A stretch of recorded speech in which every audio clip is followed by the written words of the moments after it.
Hello everybody, it's Wyvern here with another video demonstrating the good old Hawk Rider build. So this time around, this first match is very short and basically is over within the space of like a minute. So I'm going to try to keep things short and jump over into the second match, which I think was a bit of a tougher or more well-rounded one.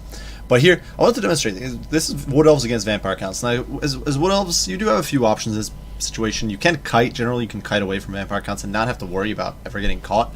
The big problem, though, with trying to kite Vampire Counts is the fact they've got a lot of chaff. They've got a lot of well-shielded units. They've got Skeleton Warriors. You've got Graveguard, which I'm not sure my opponent actually brought here, but Graveguard are a great choice in this matchup. They've got Silver Shields. They're basically very hard, if not impossible, to kill for the Wood Elves, and they'll crush your infantry pretty effectively, and they'll soak up your arrow fire for days.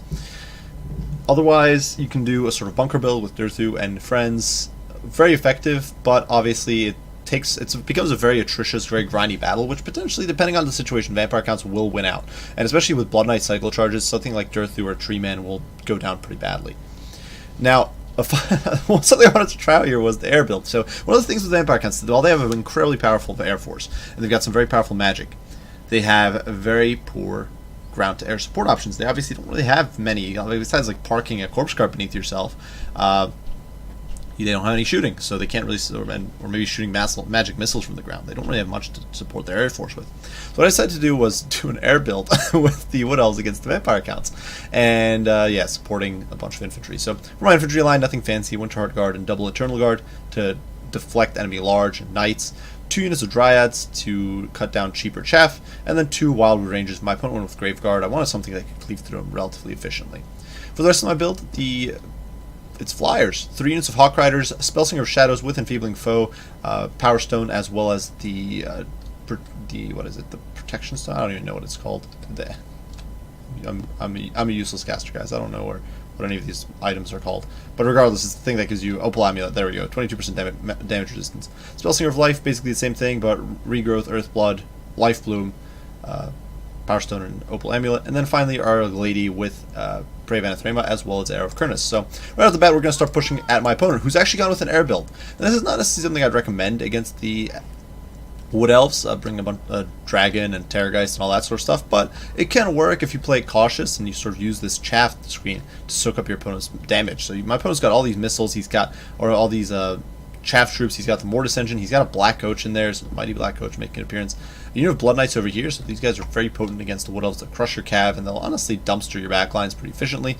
And then 2 Fellbats and a Terrorgeist, as well as the Red Duke up in the sky. So Red Duke, of course, beautiful duelist. He's got his heals, he's got Van Hell's Dance Macabre here, he's got his Summon, he's got the Scroll of Leeching, he's got Disposer of Strength, LC, all the kit. Now over here, though, you can see the Fellbats get caught out by all 3 Hawk Riders, and down they go. These Fellbats, their leadership completely buckles because they took so much damage so very quickly, and they can't do anything. They can't really catch these Hawk Riders now. So the Red Duke fakes a breath attack there. It misfires because we were running away. And we've already sniped out one of my opponent's key units for contesting there. He really needs these bats to be able to zone out or screen for his flyers, his Terrorgeist and the Red Duke. I've actually done testing on this. Terrorgeist or Dragon will actually, without any magic involved, will almost go down, or potentially, depending on RNG, go down to Hawk Riders and just straight up fight. 2 Hawk Riders will beat a Terrorgeist, potentially. So here we do not wipe those guys out. Now we are going to take a nasty breath attack here, which is going to take down a few models. But, you know, we're just going to charge in, because we don't care. We're going to dive in here against the Red Duke. We're going to get in there on him. We got him with a pair of Anathema, so he can't run away. We followed up with a Foe Seeker, or actually he's popped Foe Seeker, but I do believe we get a Enfeebling Foe there. You can see he's debuffed a whole bunch. His melee attack stabilized by Van Hell's Dance Macabre, but unfortunately, he's just getting screwed. Heal or no heal, we've got our own heals. We've got our Earthblood going down on us, on our Hawk Riders here, or surely we will. And, you know, the Red Duke's losing. He's getting dumpstered. Here, a bit of a misplay on my part. I should have gotten to surround, but this one, my opponent with the Red Duke almost down, knowing his Terrorgeist isn't going to be able to survive that, actually decides to GG out, because the game essentially decided in the air within the first 2 minutes. So there isn't much to say for that. That was a pretty straightforward victory. I just want to demonstrate that even if your opponent goes very heavy on air spam, and honestly, even if my opponent had got kind of coagulated, brought his force together a little sooner, gotten those Fellbats in there with his Terrorgeist, chances are the Hawk Riders can just clear those Fellbats away on the charge, and then we dumpster the Red Duke and his Terrorgeist buddy. and we can win the long fight because we've got Enfeebling Foe, we've got the Glady in there, we've got the Hawk Riders do a lot of damage. They get us surrounded, they've got that leadership support and the buff support from all these troops, and they're very, very potent. One thing perhaps I should have done actually is brought the Glady's banner with this build, because that would give me some damage resist. But I just simply wanted to demonstrate this match. There's another one that's a lot better that I wanted to show as well, and so we're going to hop right on over to that one and discuss and have another game for ourselves. So this time around we are on the Bleak Dale, and we are once again basically running the same comp, or a very similar comp. There are a few differences. Front line, there's no Dryads this time around because we are against Lizardmen, and so for my front line it's a bunch of Eternal Guard backed by Winter Heart Guard as an anchor. Wild Riders on either flank, because I kind of figured my opponent might bring some Chameleon Skinks, which he did, and for those Wild Riders are an okay counter. Up in the air, we do have the Spellslinger Shadows, this time around coming in with a Melkos Miasma, as well as the Enfeebling Foe, Power Stone, and Opal Amulet once again. Spellslinger of Life this time dumping the Regrowth for just Earth's Blood and Life Bloom. Once again, Opal Amulet, Power Stone. Glady, just as Paravan of Thraemon, no Air of Kurnus, and up in the sky, triple Hawk Rider, so once again, that AP Goon Squad. Now for my opponent, he decided to go with a very gimmicky build, and he's got some air power, he's got some shooting, 3 units of Chameleon Skinks, so I don't have much that, well, I really don't have much that can catch these guys. Besides, well, obviously my air could, but the air will get shot to death doing it, so Wild Riders can, but my opponent has protection. He's got 2 units of Bastiladons with Solar Engines. These guys can do a lot of hurt, and I'm actually kind of was worried about them because they could probably snipe in Hawk Riders in single shots. He's got a Skink Priest of Heavens who does have Chain Lightning, Wind Blast, and actually his Harmonic Convergence as well, and he does have the Curse of the Midnight Wind. Now, fortunately, he did not bring the aerial debuff, which could have been really bad, but nonetheless, obviously some very potent magic there. He's got some Horned Ones and a Starch Old Blood hidden in the trees. He's got the Horn of Kygor, Stand Your Ground, and Foe Seeker. Horned Ones chevron up a little. They'll be pretty brutal. They can take down Wild Riders pretty easily. The single Unisaur Spears for some extra anti-large. Cold One Spear Riders over there, and then we do have a Flying Goon Squad, Pterodons with Fire Leech Bolas, and a Skink Chief. So my opponent probably hoping I'd go on foot, and he could kind of harass the hell out of me. But we're going to have none of that. Almost immediately, I'm going to start pushing forward with my Eternal Guard. I figured that either my opponent went with like Temple Guard or something, and he's camped, because you can see your opponent's strength, obviously. Strength count at the top. So I figured my opponent has either got a bunch of Temple Guard, and he's camping out in the bushes over here, or he's got a bunch of Chameleon Skinks, and that was really my only gamble. I actually I didn't realize he'd have Cav, but that did come as a nasty shock later on. But regardless, we're going to start closing in. You can see my Wild Riders kind of dashing forward, the little Rudolphs running as fast as they can.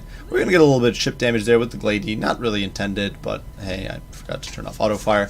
And I'm trying to bait my opponent here. I want to get his flyers over here where I can sort of tear them apart with my superior air power. Certainly, in a melee fight, Hawk Riders are far and above better than Pterodon Riders. Pterodon Riders are, to put it mildly, trash in close quarters. Now, on paper, their weapon strength is 65, which doesn't look bad, but they've only got 13 AP. In case you're wondering, our good old Hawk Riders have 34 out of that 45 as AP. So these guys have really basically have no AP damage. There's only 8 of them, and they don't have much HP. So I'm really hoping to kind of bait them in here and get a fight going. So my opponent gets a little cheeky with the Skink Chief. He thinks he can get a little greedy, and he thinks he can get away with it. So rather than letting him do that, we're going to just hit him with the Paravan of Thraemon, and in comes the Glady, and in comes the Goon Squad. Now, one of the things you have to be wary of with air fighting is the fact that if your opponent chooses to run away from an air fight, they can usually escape. The nice thing about Hawk Riders is that they can get us surrounded, and their mass will prevent your opponent from easily escaping. But do keep in mind that if your opponent chooses to run away from an aerial battle, he can generally, because of the way the attack animations work, he'll kind of move away a bunch, and your attack will miss because the unit in the air is still moving as being attacked. Regardless, though, this Bush King Chief immediately goes down. He's actually drops there, you can see, so he's already a goner. Now the Rudolphs over here took a few shots, but we are actually sallying out to go after the Horned Ones. And you might think this is incredibly stupid, and kind of would be, but we do have that Flying Goon Squad. So here we go. We do take a clipping blow there. You can see the Horned Ones there actually getting pestered by the Wild Riders, and in comes the Hawk Riders, and you can see just that damage. Now Horn of Kygor is going down, but immediately there's 8 Horned Ones down already.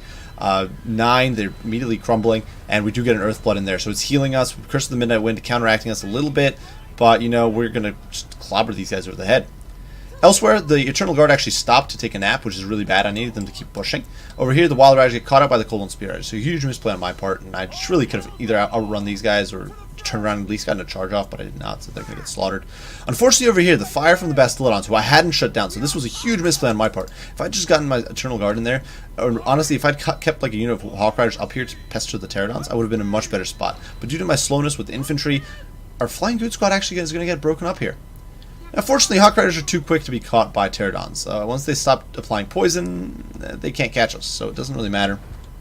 Hawk Riders are going to escape here. My opponent is losing this pit fight because, simply put, he doesn't have the tools to win it. He's got Saurus Old Blood, but he's lost his Horde ones. You can see they're in full retreat. Our Eternal Guard here is just taking a beating from these annoying Chameleon Skinks, but we're just going to push them away. Certainly, we're taking some lancing blows there from the Saurus Bastillodons, but you know, they're not too amazing. We're going to catch the Pterodons with another Prey of Anathrema, immediately win this air fight in like a complete blitz attack. You can see they just drop, and we hit them with a generic Earth's Blood. 5 models, 4, they get completely wiped before the Prey of Anathrema wears off. Which is crazy. This just shows the power of the Hawk Riders really displayed in full here. Now the Bastillodon is trying to get some more shots in here. He's trying to snipe away at us. You know, the Fire-Leech Bulls aren't really a threat, and we're going to dive in here on the Bastillodon. We're going to bog him down. We're going to surround him. You can see the balance of power actually out of my favor at the moment.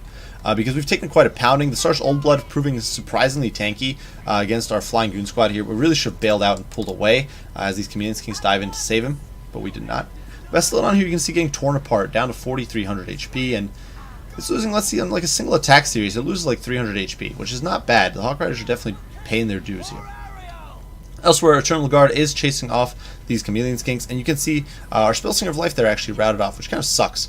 But she's going to be able to come back easy because, you know, she's got the mobility. Over here, our Glady is going to waddle off, having gotten beaten down pretty bad by the Saurus Old Blood, but the Rudolph's now coming in. The Chameleon Skinks, having forced to engage, are going to be a pretty juicy target here in the close quarters. Elsewhere, you can see the Hawk Riders are going to take off, and then we're going to go after our next victim, who is the Skink Priest. So we're going to start surrounding him. He's trying to escape, but he's only got 1,300 HP. He's getting beaten down, pestered by these Hawk Riders. Really not where he wants to be in life. This Hawk Rider is just such a superior force in the air fight. And so my opponent, in a bit of a desperate act here, is going to dive into the ground, trying to get in among his Saurus Spears for protection. But as much defense as he wants, it's not going to happen. In comes the Spellslinger of Life now, adding her high alpha to the fight. The Hawk Riders come in. We're going to swamp these guys. Now, certainly we might lose a few troops to the Saurus Spears. It doesn't even look like it. But we're going to drag these Pterodons down into the muck. Rudolph's over here chasing the Chameleon Skinks. Overarching look, we did still have our Eternal Guard over here chasing. These Chameleon Skinks over here were coming back. And I think the should have been Spear Riders somewhere, but I'm not entirely sure where. Oh, there they were. They dove into these spears trying to stand them. But we look at the overarching view of the battlefield. Now, one of our Wild Riders basically got wiped because they got caught out by the Spear Riders. It happens. It is what it is. The Eternal Guard, you know, they held. There wasn't much to expect from them. They didn't have money. Some of them literally spent the game just getting pounded by Chameleon Skinks. There's not much else you can do about that. Some of our Eternal Guard were fighting a Bastillodon, which is not bad. They did great. But honestly, they're not going to get kills there.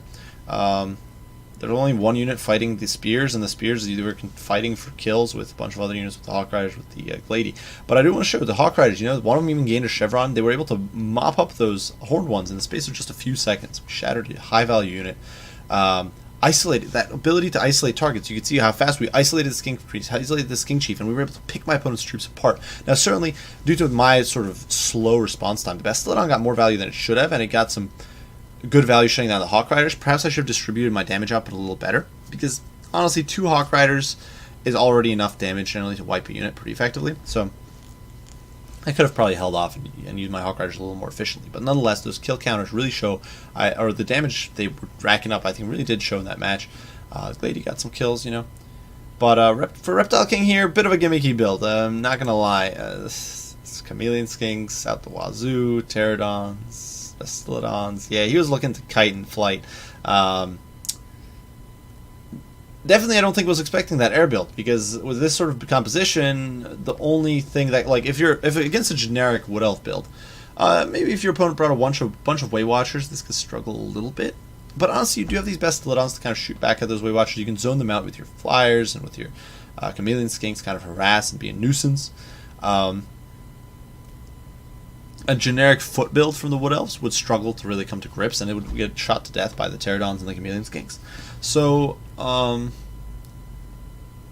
bit of a gimmicky build, but potentially decent against Wood Elves. Like, Wild Riders are going to, on their own, are not going to be able to bust past Bastillodon Fire into Cold One Spears to get at these Chameleon Skinks, which means the Chameleon Skinks are basically just going to get free value. And they couldn't do that here because we had all these Hawk Riders who immediately dealt with these high value targets that Wood Elves otherwise have no real counters to. What else don't have real counters to cold ones in a straight up fight or armed ones outside of like Waywasher Fire? So it's tough. But yeah, I had a lot of fun with this build against the Reptile King as well as my previous opponent. Good games, even though there were some of them were brutally short. I wanted to demonstrate this build though, guys. Hawk Riders, really solid unit. Definitely don't underestimate them. Definitely don't shrug them off as useless. Obviously, you can argue that, yeah, I'm paying like $2,700, $2,850 a year for 3 Hawk Riders to goon out single units. But the thing is that with your mobility, you get that excellent mobility, and you're able to hit wherever the hell you feel like, and you do so much damage in a charge. And there's very little to stop you. There's very little that can stop you, and so it's very powerful. And I would recommend using them if you're willing to invest in the micro and the support tools to make them work, especially in conjunction with the Spellstring of Life and Shadows to keep them alive, and then to debuff your opponents to single out those targets. Absolutely stellar.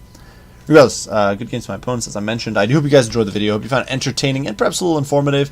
If you did, be sure to leave a like, subscribe, all that good stuff. If you have any comments, any criticism, any questions, as usual, do not hesitate to ask. I will be sure to respond as soon as I'm able. I do thank you all for watching, and I will see you all in the next one. Bye for now.